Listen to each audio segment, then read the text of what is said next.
Mais faites le taire! Faites le taire avec Tom Villa. Bonjour Tom. Bonjour Jean-Marc, bonjour Julie. Et ce matin, vous êtes donc face à Frédéric Lopez. Bonjour Frédéric Lopez. Bonjour Tom. Frédéric, c'est l'homme que tous les mecs de France détestent, parce que lui, quand il dit à une femme, je vais t'emmener au bout du monde, il le fait vraiment. Et c'est pas adophile pour bouffer des bulots. Frédéric, moi je l'aime beaucoup. C'est vrai, c'est l'homme qui sait faire des interviews uniquement autour d'un feu. Alors feu de camp ou feu de cheminée, c'est au choix. Hein. C'est pas un animateur que vous auriez dû faire, c'est pompier. Alors ce soir, vous reprenez le créneau du mercredi soir que vous connaissiez bien avec la parenthèse inattendue.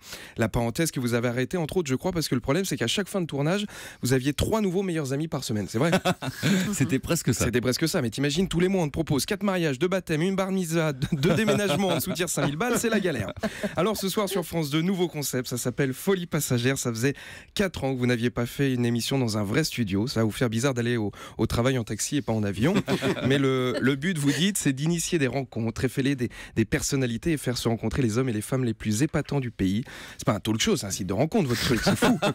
Alors dans votre nouvelle émission, il y aura, je cite, un invité anonyme qui par son action rend le monde meilleur. Donc bravo, enfin une émission qui a réussi à inviter Batman sur un plateau de télé. Faites gaffe parce qu'un anonyme qui essaie de rendre le monde meilleur, Jean-Marc, il en a déjà un en face à France, c'est un chauffeur de taxi. Il est un peu chelou.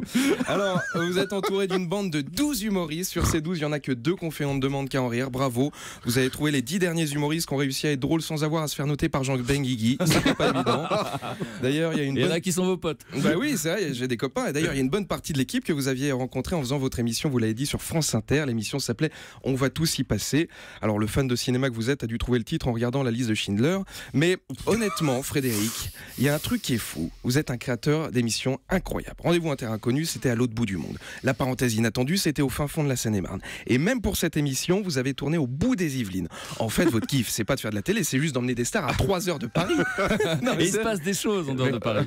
Oui, vous avez dit que votre nouvelle émission Folie Passagère sera une émission légère et drôle. Donc si un jour vous invitez Michel Onfray, pour lui, ça sera un rendez-vous en terre inconnue. Et en plus, vous promettez une surprise toutes les 5 minutes, c'est fort. La dernière fois que j'ai vu quelqu'un être surpris toutes les 5 minutes, c'est ma grand-mère, mais parce qu'elle a Alzheimer, donc ça compte pas. Oh. Mais en plus c'est vrai. Hein. Mais tous vos titres d'émissions, ils ont un sens. Par exemple, avec Jean-Marc Morandini aussi. C'est vrai. Avant l'interview, pour vous, Frédéric, c'était un peu rendez-vous en terre inconnue. Est-ce qu'il va me poser les questions que j'ai pas envie qu'il me pose? Évidemment qu'il vous les a posées.